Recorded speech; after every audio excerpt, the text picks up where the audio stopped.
Yang saya hormati Pak Afrizal sebagai pembimbing kami, eh, kami akan mempresentasikan tentang strategic planning to develop logistik efisiensi in Indonesia. Kami presentasikan dengan saya Randy Gideon Putra Sumampau, terus dengan Pak Markus Taba dan Pak Asri Sarif. Next.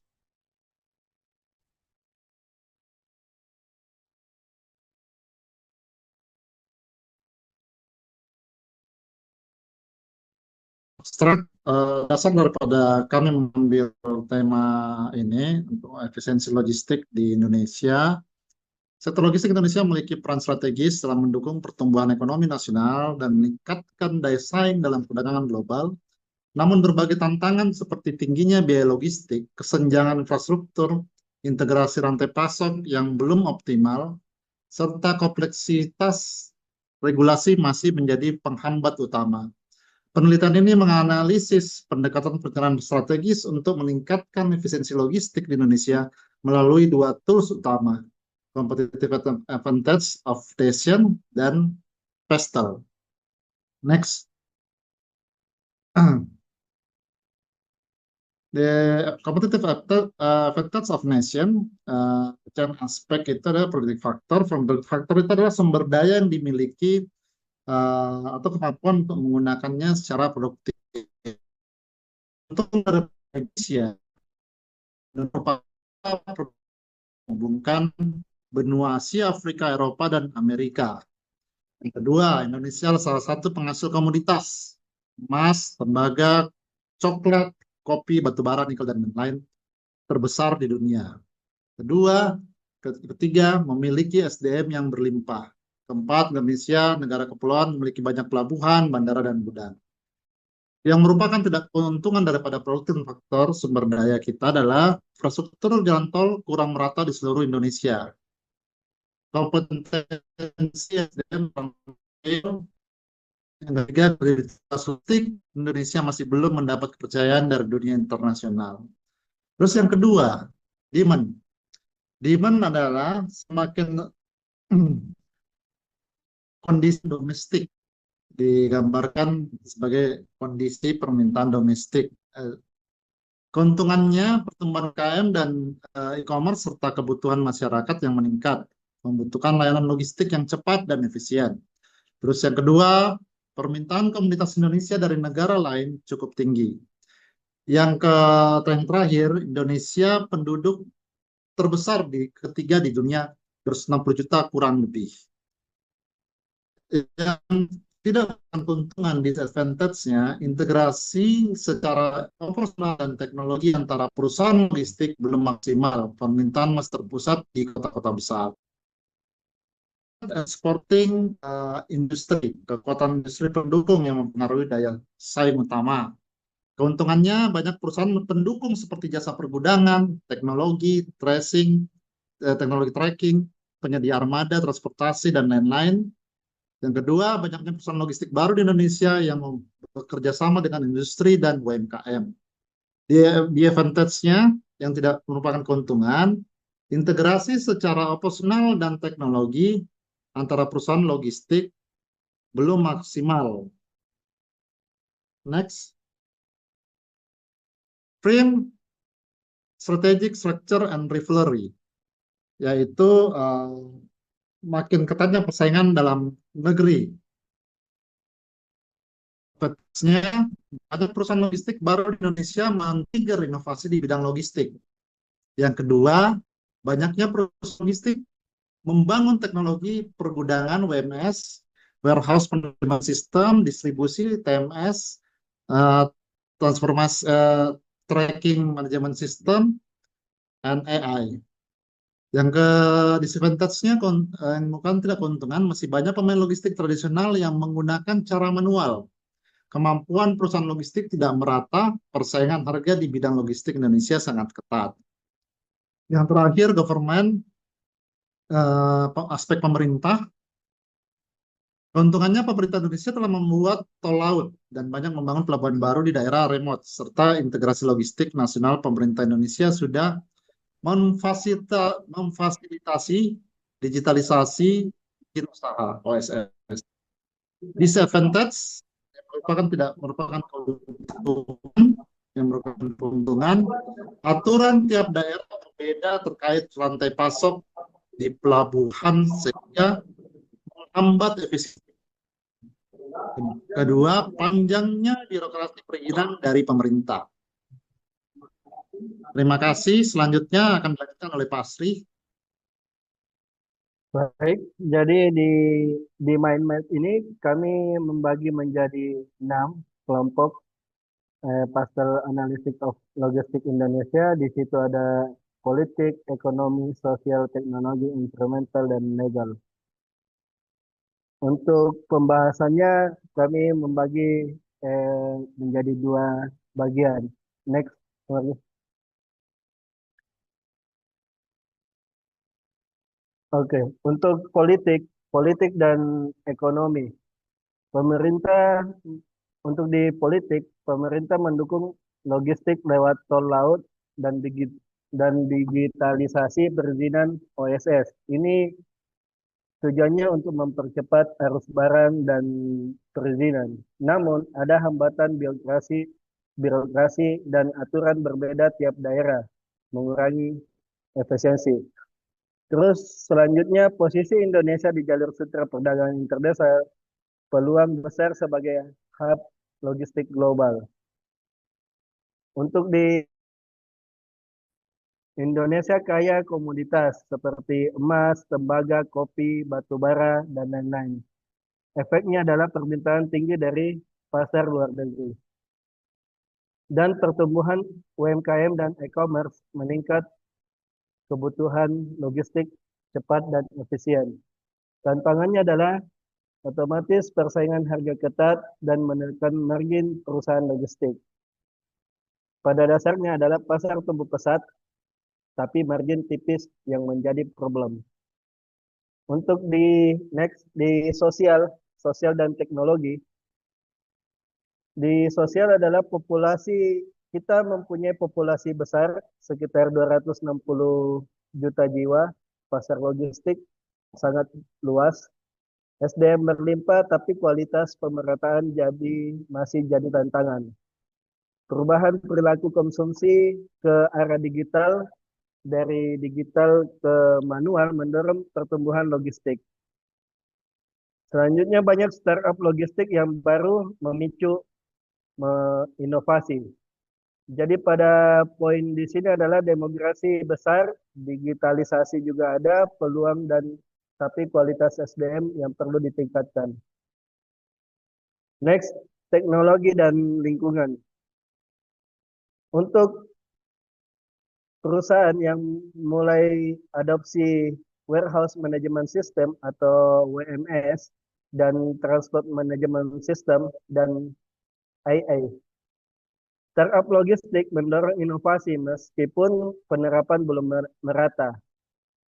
Masih banyak pemain tradisional yang masih memakai metode manual. Jadi di teknologi adalah kunci efisiensi, tapi adopsi teknologinya belum merata. Untuk di lingkungan dan geografi, ini Indonesia menjadi negara kepulauan, banyak pelabuhan, bandara, gudang, peluang sekaligus tantangan. Tantangannya adalah biaya distribusi antar pulau yang masih tinggi, ada pengembangan pelabuhan internasional seperti di Bitung, di Makassar, di Kuala Tanjung, dan untuk bersaing di Singapura dan Malaysia. Posisi geografi Indonesia di jalur perdagangan dunia. Jadi di lingkungan dan geografi Indonesia memberikan peluang besar, tapi biaya distribusi yang menjadi hambatan. Dan yang terakhir di legal, hukum dan regulasi. Aturan rantai pasok berbeda antar daerah menjadi hambatan utama supply chain. Birokrasi yang panjang perizinan menjadi memperlambat investasi masuk. Kredibilitas logistik Indonesia masih rendah di mata luar negeri atau mata investor. Tantangannya adalah compliance, dan standar global. Jadi pada legal dan hukum ini regulasi yang belum seragam perlu perbaikan agar bisa bersaing di pasar global. Selanjutnya, Pak Markus.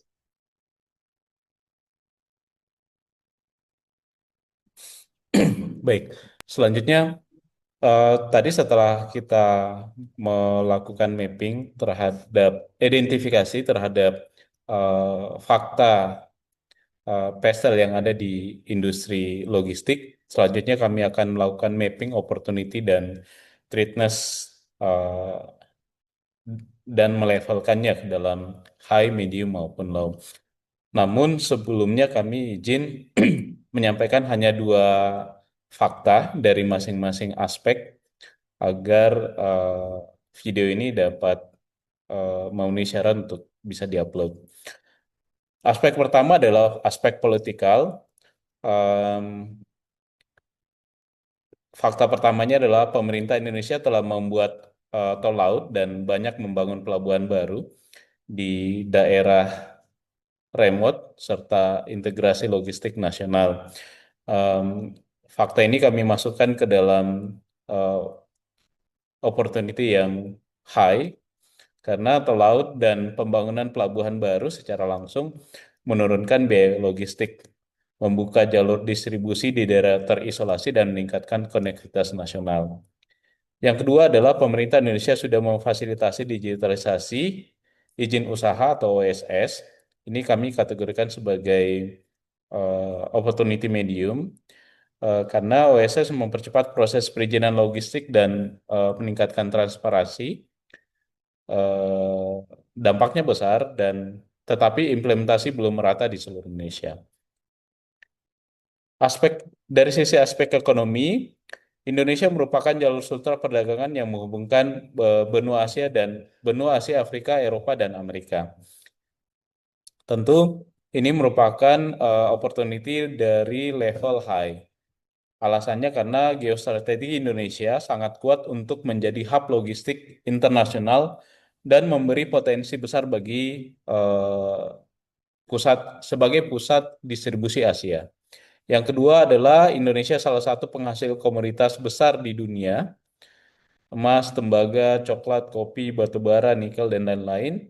Nah, fakta ini kami levelkan ke dalam medium positif.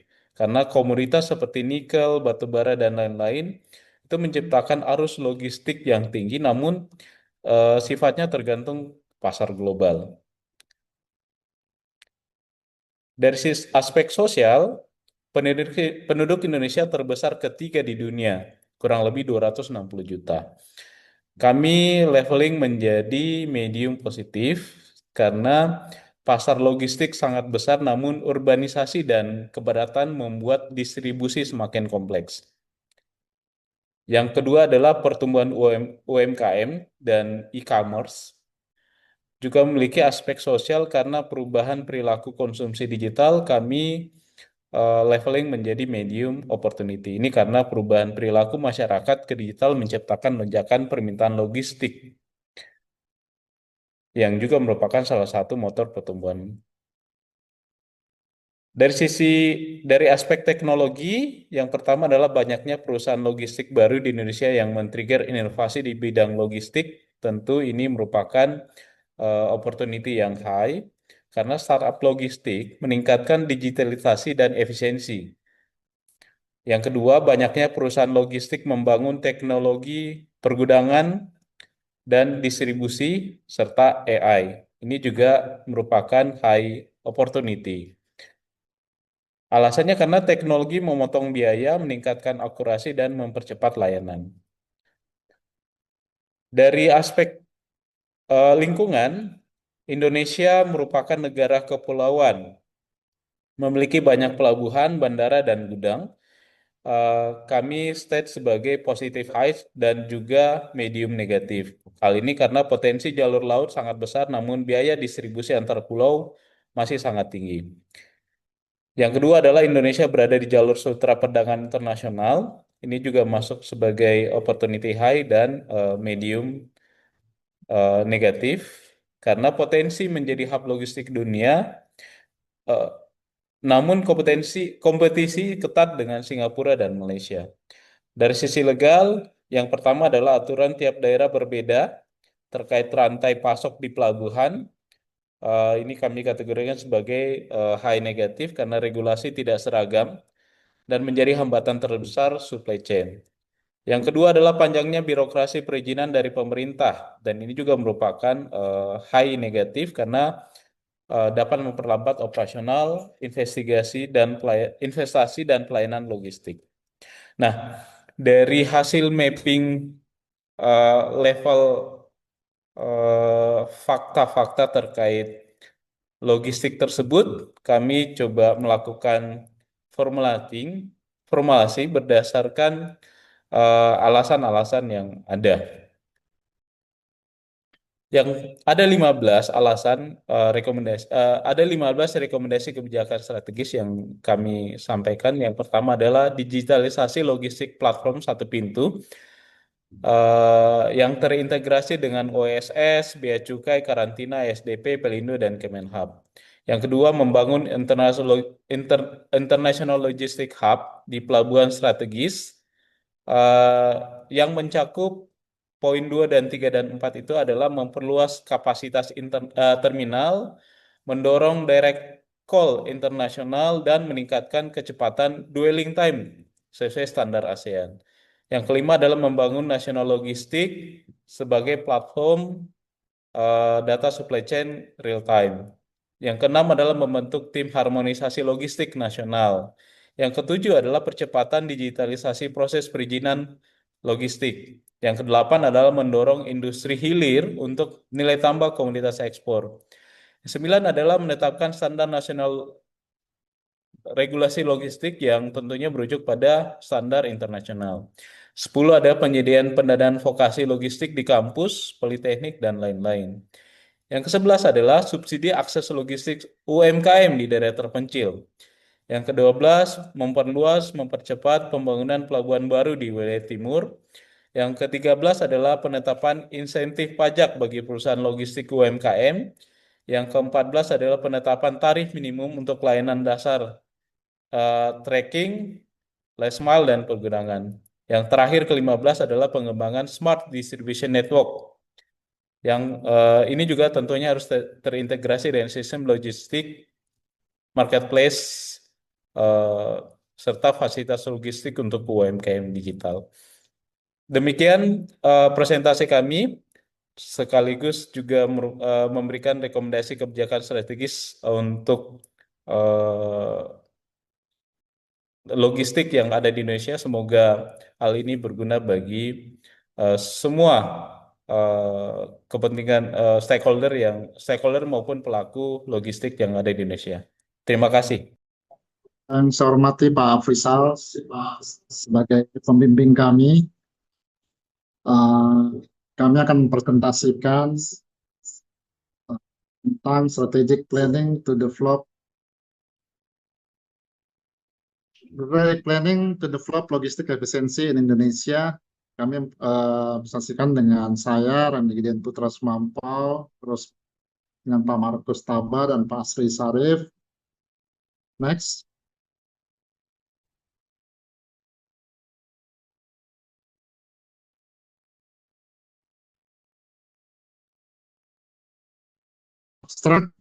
Dasar daripada kami mengambil tema ini untuk efisiensi logistik di Indonesia. Sektor logistik Indonesia memiliki peran strategis dalam mendukung pertumbuhan ekonomi nasional dan meningkatkan daya saing dalam perdagangan global. Namun berbagai tantangan seperti tingginya biaya logistik, kesenjangan infrastruktur, integrasi rantai pasok yang belum optimal, serta kompleksitas regulasi masih menjadi penghambat utama.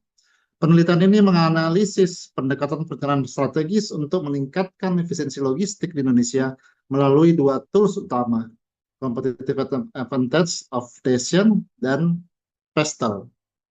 Next. The competitive advantage of nation, aspek itu adalah predictive factor. Predictive factor itu adalah sumber daya yang dimiliki atau kemampuan untuk menggunakannya secara produktif. Untuk Indonesia merupakan menghubungkan benua Asia, Afrika, Eropa, dan Amerika. Yang kedua, Indonesia adalah salah satu penghasil komoditas emas, tembaga, coklat, kopi, batu bara, nikel, dan lain-lain terbesar di dunia. Ketiga, memiliki SDM yang berlimpah. Keempat, Indonesia, negara kepulauan, memiliki banyak pelabuhan, bandara, dan gudang. Yang merupakan tidak keuntungan daripada produktif faktor sumber daya kita adalah infrastruktur jalan tol kurang merata di seluruh Indonesia. Kompetensi SDM yang ketiga, kredibilitas Indonesia masih belum mendapat kepercayaan dari dunia internasional. Terus yang kedua, demand. Demand adalah semakin kondisi domestik, digambarkan sebagai kondisi permintaan domestik. Keuntungannya pertumbuhan UMKM dan e-commerce serta kebutuhan masyarakat yang meningkat, membutuhkan layanan logistik yang cepat dan efisien. Terus yang kedua, permintaan komunitas Indonesia dari negara lain cukup tinggi. Yang terakhir, Indonesia penduduk terbesar ketiga di dunia, 160 juta kurang lebih. Yang tidak keuntungan disadvantage-nya, integrasi secara operasional dan teknologi antara perusahaan logistik belum maksimal. Permintaan masih terpusat di kota-kota besar. Exporting industri, kekuatan industri pendukung yang mempengaruhi daya saing utama. Keuntungannya banyak perusahaan pendukung seperti jasa pergudangan, teknologi, teknologi tracking, penyedia armada, transportasi, dan lain-lain.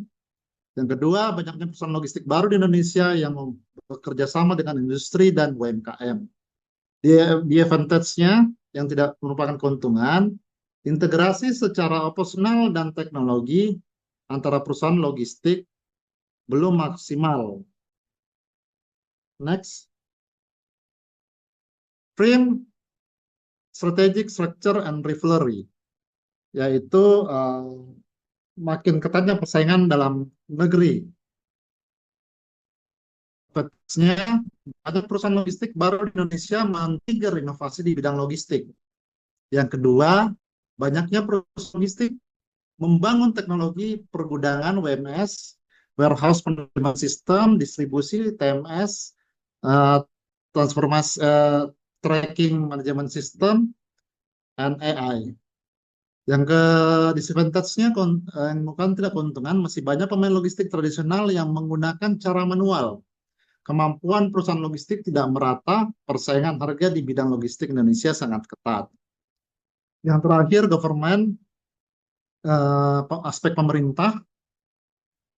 Keuntungannya pemerintah Indonesia telah membuat tol laut dan banyak membangun pelabuhan baru di daerah remote, serta integrasi logistik nasional. Pemerintah Indonesia sudah memfasilitasi digitalisasi usaha OSS. Disadvantage tidak merupakan keuntungan. Aturan tiap daerah berbeda terkait rantai pasok di pelabuhan sehingga menghambat efisiensi. Kedua, panjangnya birokrasi perizinan dari pemerintah. Terima kasih. Selanjutnya akan dilanjutkan oleh Pak Asri. Baik, jadi di mind map ini kami membagi menjadi 6 kelompok Pastel Analytics of Logistik Indonesia. Di situ ada politik, ekonomi, sosial, teknologi, environmental, dan legal. Untuk pembahasannya kami membagi menjadi 2 bagian. Next.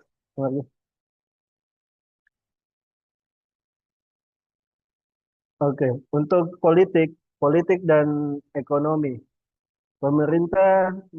Untuk di politik, pemerintah mendukung logistik lewat tol laut dan digitalisasi perizinan OSS. Ini tujuannya untuk mempercepat arus barang dan perizinan. Namun, ada hambatan birokrasi dan aturan berbeda tiap daerah, mengurangi efisiensi. Terus selanjutnya posisi Indonesia di jalur sutra perdagangan interdesa. peluang besar sebagai hub logistik global. Untuk di Indonesia kaya komoditas seperti emas, tembaga, kopi, batu bara, dan lain-lain. Efeknya adalah permintaan tinggi dari pasar luar negeri. Dan pertumbuhan UMKM dan e-commerce meningkat kebutuhan logistik cepat dan efisien. Tantangannya adalah otomatis persaingan harga ketat dan menekan margin perusahaan logistik. Pada dasarnya adalah pasar tumbuh pesat, tapi margin tipis yang menjadi problem. Untuk di sosial dan teknologi, di sosial adalah kita mempunyai populasi besar sekitar 260 juta jiwa, pasar logistik sangat luas, SDM berlimpah tapi kualitas pemerataan masih jadi tantangan. Perubahan perilaku konsumsi ke arah digital, dari digital ke manual mendorong pertumbuhan logistik. Selanjutnya banyak startup logistik yang baru memicu inovasi. Jadi pada poin di sini adalah demografi besar, digitalisasi juga ada, peluang tapi kualitas SDM yang perlu ditingkatkan. Next, teknologi dan lingkungan. Untuk perusahaan yang mulai adopsi warehouse management system atau WMS dan transport management system dan AI. Startup logistik mendorong inovasi meskipun penerapan belum merata. Masih banyak pemain tradisional yang masih memakai metode manual. Jadi di teknologi adalah kunci efisiensi, tapi adopsi teknologinya belum merata. Untuk di lingkungan dan geografi, ini Indonesia menjadi negara kepulauan, banyak pelabuhan, bandara, gudang, peluang sekaligus tantangan. Tantangannya adalah biaya distribusi antar pulau yang masih tinggi, ada pengembangan pelabuhan internasional seperti di Bitung, di Makassar, di Kuala Tanjung, dan untuk bersaing di Singapura dan Malaysia. Posisi geografi Indonesia di jalur perdagangan dunia. Jadi di lingkungan dan geografi Indonesia memberikan peluang besar, tapi biaya distribusi yang menjadi hambatan. Dan yang terakhir di legal, hukum dan regulasi. Aturan rantai pasok berbeda antar daerah menjadi hambatan utama supply chain. Birokrasi yang panjang perizinan menjadi memperlambat investasi masuk. Kredibilitas logistik Indonesia masih rendah di mata luar negeri atau mata investor. Tantangannya adalah compliance dan standar global. Jadi pada legal dan hukum ini regulasi yang belum seragam perlu perbaikan agar bisa bersaing di pasar global. Selanjutnya Pak Markus.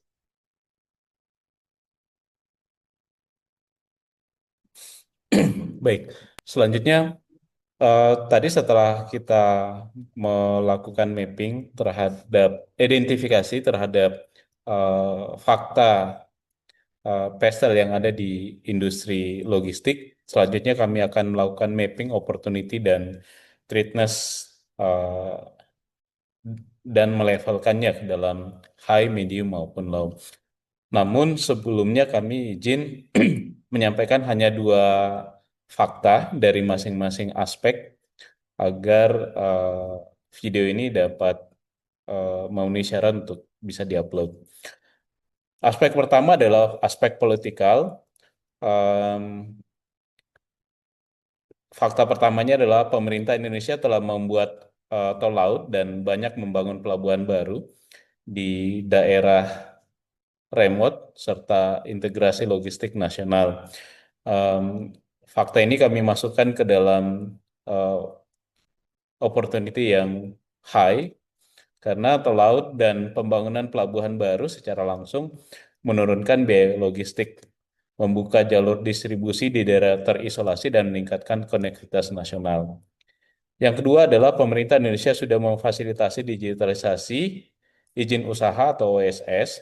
Ini kami kategorikan sebagai opportunity medium karena OSS mempercepat proses perizinan logistik dan meningkatkan transparansi. Dampaknya besar dan tetapi implementasi belum merata di seluruh Indonesia. Dari sisi aspek ekonomi, Indonesia merupakan jalur sutra perdagangan yang menghubungkan benua Asia dan benua Asia, Afrika, Eropa, dan Amerika. Tentu ini merupakan opportunity dari level high. Alasannya karena geostrategi Indonesia sangat kuat untuk menjadi hub logistik internasional dan memberi potensi besar bagi sebagai pusat distribusi Asia. Yang kedua adalah Indonesia salah satu penghasil komoditas besar di dunia, emas, tembaga, coklat, kopi, batu bara, nikel, dan lain-lain. Nah, fakta ini kami levelkan ke dalam medium positif. Karena komoditas seperti nikel, batu bara, dan lain-lain itu menciptakan arus logistik yang tinggi, namun sifatnya tergantung pasar global. Dari aspek sosial, penduduk Indonesia terbesar ketiga di dunia, kurang lebih 260 juta. Kami leveling menjadi medium positif karena pasar logistik sangat besar, namun urbanisasi dan kepadatan membuat distribusi semakin kompleks. Yang kedua adalah pertumbuhan UMKM dan e-commerce. Juga memiliki aspek sosial karena perubahan perilaku konsumsi digital, kami leveling menjadi medium opportunity. Ini karena perubahan perilaku masyarakat ke digital menciptakan lonjakan permintaan logistik yang juga merupakan salah satu motor pertumbuhan. Dari aspek teknologi, yang pertama adalah banyaknya perusahaan logistik baru di Indonesia yang men-trigger inovasi di bidang logistik. Tentu ini merupakan opportunity yang high karena startup logistik meningkatkan digitalisasi dan efisiensi.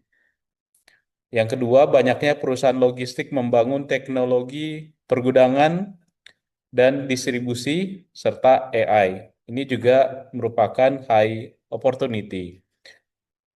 Alasannya karena teknologi memotong biaya, meningkatkan akurasi, dan mempercepat layanan. Dari aspek lingkungan, Indonesia merupakan negara kepulauan, memiliki banyak pelabuhan, bandara, dan gudang. Kami state sebagai positive high dan juga medium negatif. Hal ini karena potensi jalur laut sangat besar, namun biaya distribusi antar pulau masih sangat tinggi. Yang kedua adalah Indonesia berada di jalur sutra perdagangan internasional. Ini juga masuk sebagai opportunity high dan medium negatif karena potensi menjadi hub logistik dunia, namun kompetisi ketat dengan Singapura dan Malaysia. Dari sisi legal, yang pertama adalah aturan tiap daerah berbeda terkait rantai pasok di pelabuhan. Ini kami kategorikan sebagai high negatif karena regulasi tidak seragam dan menjadi hambatan terbesar supply chain. Yang kedua adalah panjangnya birokrasi perizinan dari pemerintah, dan ini juga merupakan high negatif karena dapat memperlambat operasional, investasi dan pelayanan logistik. Nah, dari hasil mapping level fakta-fakta terkait logistik tersebut, kami coba melakukan formulasi berdasarkan alasan-alasan yang ada. Yang ada 15 alasan ada 15 rekomendasi kebijakan strategis yang kami sampaikan. Yang pertama adalah digitalisasi logistik platform satu pintu yang terintegrasi dengan OSS, Bea Cukai, Karantina, SDP, Pelindo, dan Kemenhub. Yang kedua, membangun International Logistic Hub di pelabuhan strategis yang mencakup poin 2 dan 3 dan 4 itu adalah memperluas kapasitas terminal, mendorong direct call internasional, dan meningkatkan kecepatan dwelling time sesuai standar ASEAN. Yang kelima adalah membangun nasional logistik sebagai platform data supply chain real time. Yang keenam adalah membentuk tim harmonisasi logistik nasional. Yang ketujuh adalah percepatan digitalisasi proses perizinan logistik. Yang kedelapan adalah mendorong industri hilir untuk nilai tambah komoditas ekspor. Yang sembilan adalah menetapkan standar nasional regulasi logistik yang tentunya merujuk pada standar internasional. 10 ada penyediaan pendanaan vokasi logistik di kampus, politeknik, dan lain-lain. Yang ke-11 adalah subsidi akses logistik UMKM di daerah terpencil. Yang ke-12, mempercepat pembangunan pelabuhan baru di wilayah timur. Yang ke-13 adalah penetapan insentif pajak bagi perusahaan logistik UMKM. Yang ke-14 adalah penetapan tarif minimum untuk layanan dasar tracking, last mile, dan pergedangan. Yang terakhir ke-15 adalah pengembangan smart distribution network. Yang ini juga tentunya harus terintegrasi dengan sistem logistik, marketplace, serta fasilitas logistik untuk UMKM digital. Demikian presentasi kami, sekaligus juga memberikan rekomendasi kebijakan strategis untuk logistik yang ada di Indonesia. Semoga hal ini berguna bagi semua kepentingan stakeholder maupun pelaku logistik yang ada di Indonesia. Terima kasih. Yang saya hormati Pak Afrizal sebagai pembimbing kami. Kami akan mempresentasikan tentang strategic planning to develop logistik efisiensi in Indonesia. Kami presentasikan dengan saya, Randy Gideon Putra Sumampau, terus dengan Pak Markus Taba dan Pak Asri Sarif. Next.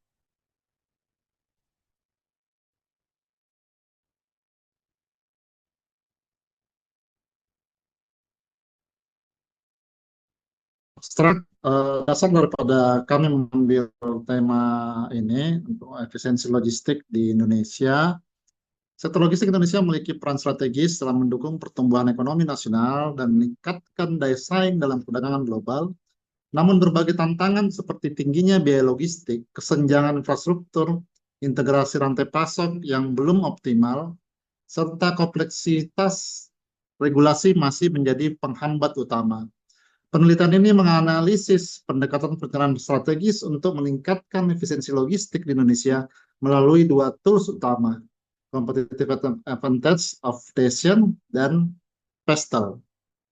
Next.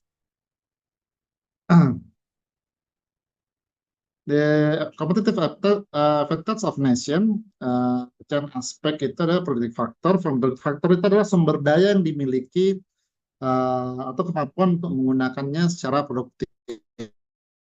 Untuk Indonesia, menghubungkan benua Asia, Afrika, Eropa, dan Amerika. Yang kedua, Indonesia adalah salah satu penghasil komoditas emas, tembaga, coklat, kopi, batubara, nikel, dan lain-lain terbesar di dunia. Ketiga, memiliki SDM yang berlimpah. Keempat, Indonesia, negara kepulauan, memiliki banyak pelabuhan, bandara, dan gudang. Yang merupakan tidak keuntungan daripada produktif faktor sumber daya kita adalah infrastruktur jalan tol kurang merata di seluruh Indonesia. Kompetensi SDM yang ketiga, Indonesia masih belum mendapat kepercayaan dari dunia internasional. Terus yang kedua, demand. Demand adalah semakin kondisi domestik, digambarkan sebagai kondisi permintaan domestik. Keuntungannya pertumbuhan UMKM dan e-commerce serta kebutuhan masyarakat yang meningkat, membutuhkan layanan logistik yang cepat dan efisien. Terus yang kedua, permintaan komunitas Indonesia dari negara lain cukup tinggi. Yang terakhir, Indonesia penduduk terbesar ketiga di dunia, 160 juta kurang lebih. Yang tidak keuntungan disadvantage-nya, integrasi secara operasional dan teknologi antara perusahaan logistik belum maksimal. Permintaan masih terpusat di kota-kota besar. exporting industri, kekuatan industri pendukung yang mempengaruhi daya saing utama. Keuntungannya banyak perusahaan pendukung seperti jasa pergudangan, teknologi, teknologi tracking, penyedia armada, transportasi, dan lain-lain. Yang kedua, banyaknya perusahaan logistik baru di Indonesia yang bekerja sama dengan industri dan UMKM. Di advantage-nya yang tidak merupakan keuntungan, integrasi secara operasional dan teknologi antara perusahaan logistik belum maksimal. Next. Frame strategic structure and rivalry, yaitu makin ketatnya persaingan dalam negeri. Advantage-nya, ada perusahaan logistik baru di Indonesia men-trigger inovasi di bidang logistik. Yang kedua, banyaknya perusahaan logistik membangun teknologi pergudangan WMS, warehouse management system, distribusi TMS, transformasi tracking management system, dan AI. Yang ke disadvantage-nya bukan tidak keuntungan, masih banyak pemain logistik tradisional yang menggunakan cara manual.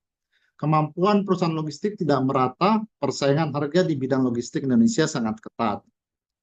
Yang terakhir, government, aspek pemerintah. Keuntungannya pemerintah Indonesia telah membuat tol laut dan banyak membangun pelabuhan baru di daerah remote, serta integrasi logistik nasional. Pemerintah Indonesia sudah memfasilitasi digitalisasi bikin usaha OSS. Disadvantage tidak merupakan keuntungan.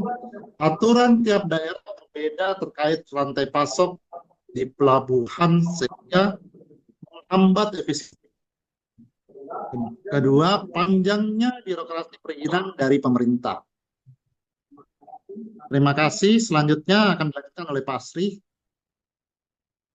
Baik, jadi di mind map ini kami membagi menjadi 6 kelompok Pastel Analysis of Logistik Indonesia. Di situ ada politik, ekonomi, sosial, teknologi, environmental, dan legal.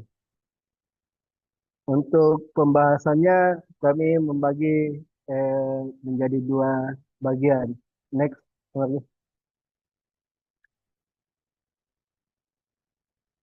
Oke, untuk politik dan ekonomi. Untuk di politik, pemerintah mendukung logistik lewat tol laut dan digitalisasi perizinan OSS. Ini tujuannya untuk mempercepat arus barang dan perizinan. Namun, ada hambatan birokrasi dan aturan berbeda tiap daerah, mengurangi efisiensi. Terus selanjutnya posisi Indonesia di jalur sutra perdagangan interdesa, peluang besar sebagai hub logistik global. Untuk di Indonesia kaya komoditas seperti emas, tembaga, kopi, batu bara, dan lain-lain. Efeknya adalah permintaan tinggi dari pasar luar negeri. Dan pertumbuhan UMKM dan e-commerce meningkat kebutuhan logistik cepat dan efisien. Tantangannya adalah otomatis persaingan harga ketat dan menekan margin perusahaan logistik. Pada dasarnya adalah pasar tumbuh pesat, tapi margin tipis yang menjadi problem. Untuk di sosial dan teknologi. Di sosial adalah kita mempunyai populasi besar sekitar 260 juta jiwa, pasar logistik sangat luas, SDM berlimpah tapi kualitas pemerataan masih jadi tantangan. Perubahan perilaku konsumsi ke arah digital, dari digital ke manual mendorong pertumbuhan logistik.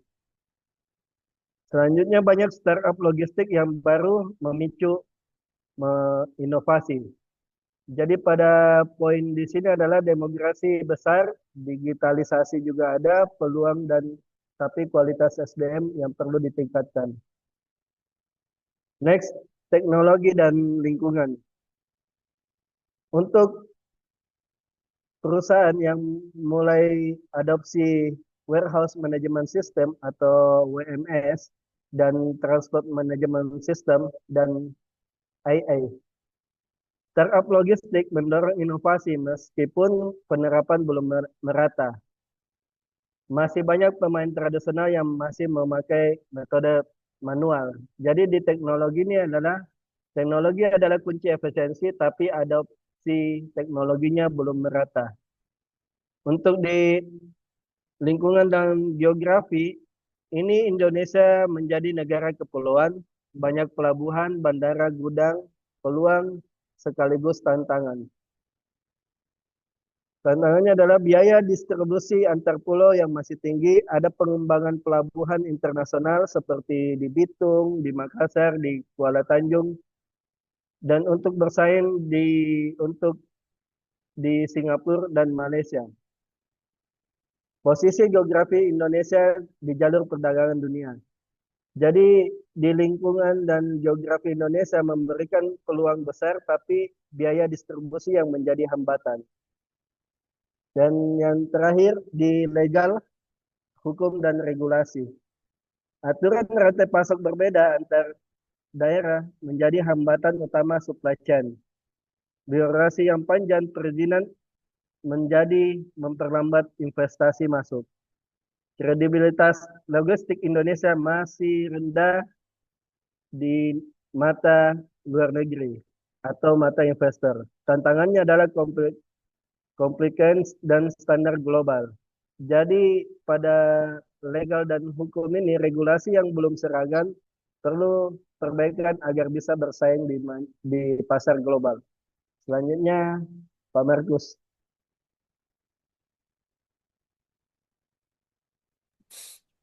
Baik, selanjutnya tadi setelah kita melakukan mapping terhadap identifikasi terhadap fakta PESEL yang ada di industri logistik, selanjutnya kami akan melakukan mapping opportunity dan threatness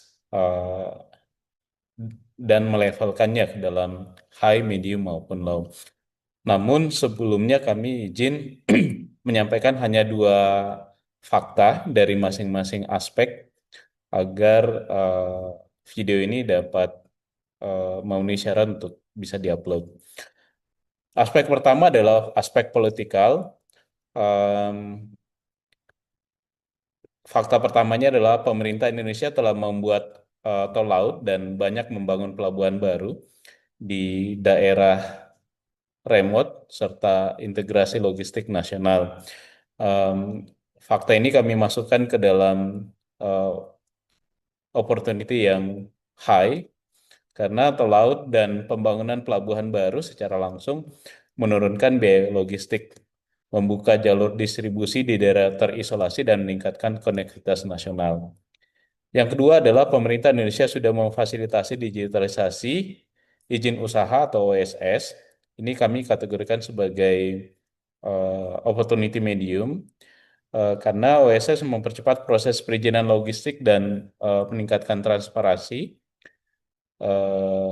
Dampaknya besar tetapi implementasi belum merata di seluruh Indonesia. Dari sisi aspek ekonomi, Indonesia merupakan jalur sutra perdagangan yang menghubungkan benua Asia, Afrika, Eropa, dan Amerika. Tentu ini merupakan opportunity dari level high. Alasannya karena geostrategi Indonesia sangat kuat untuk menjadi hub logistik internasional dan memberi potensi besar bagi sebagai pusat distribusi Asia. Yang kedua adalah Indonesia salah satu penghasil komoditas besar di dunia, emas, tembaga, coklat, kopi, batubara, nikel, dan lain-lain. Nah, fakta ini kami levelkan ke dalam medium positif. Karena komoditas seperti nikel, batubara, dan lain-lain itu menciptakan arus logistik yang tinggi, namun sifatnya tergantung pasar global. Dari aspek sosial, penduduk Indonesia terbesar ketiga di dunia, kurang lebih 260 juta. Kami leveling menjadi medium positif karena pasar logistik sangat besar, namun urbanisasi dan kepadatan membuat distribusi semakin kompleks.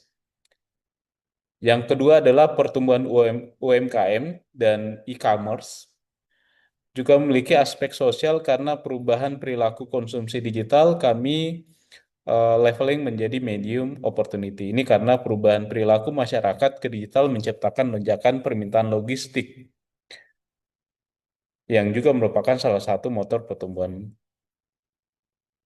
Dari aspek teknologi, yang pertama adalah banyaknya perusahaan logistik baru di Indonesia yang men-trigger inovasi di bidang logistik. Tentu ini merupakan opportunity yang high karena startup logistik meningkatkan digitalisasi dan efisiensi. Yang kedua, banyaknya perusahaan logistik membangun teknologi pergudangan dan distribusi serta AI. Ini juga merupakan high opportunity. Alasannya karena teknologi memotong biaya, meningkatkan akurasi, dan mempercepat layanan. Dari aspek lingkungan, Indonesia merupakan negara kepulauan, memiliki banyak pelabuhan, bandara, dan gudang. Kami state sebagai positive high dan juga medium negatif. Hal ini karena potensi jalur laut sangat besar, namun biaya distribusi antar pulau masih sangat tinggi.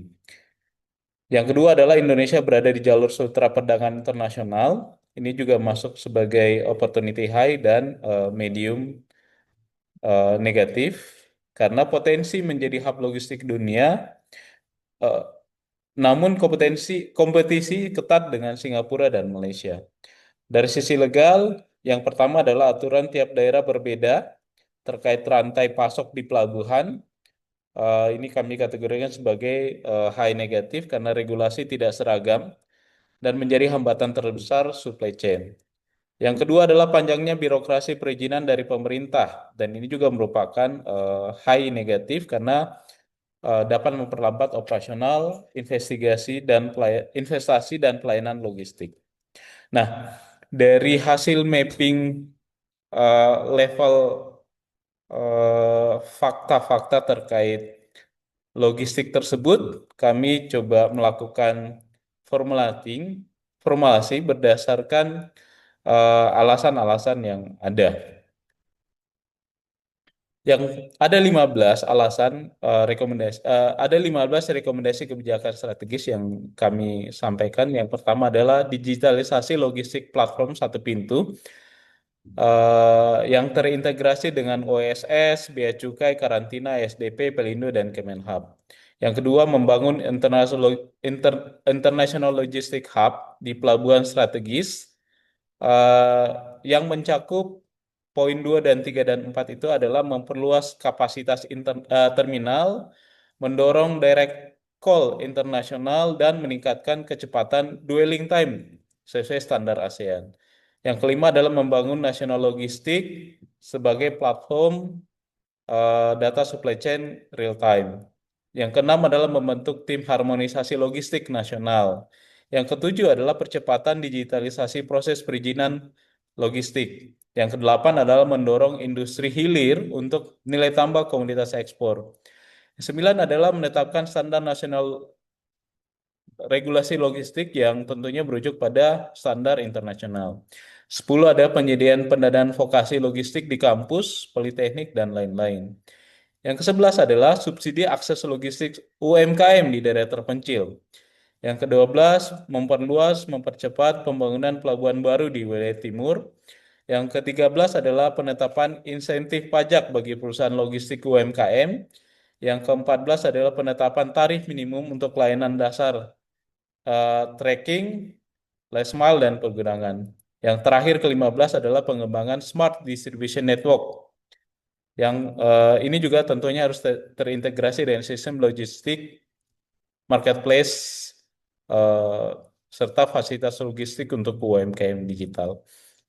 Demikian presentasi kami, sekaligus juga memberikan rekomendasi kebijakan strategis untuk logistik yang ada di Indonesia. Semoga hal ini berguna bagi semua kepentingan stakeholder maupun pelaku logistik yang ada di Indonesia. Terima kasih.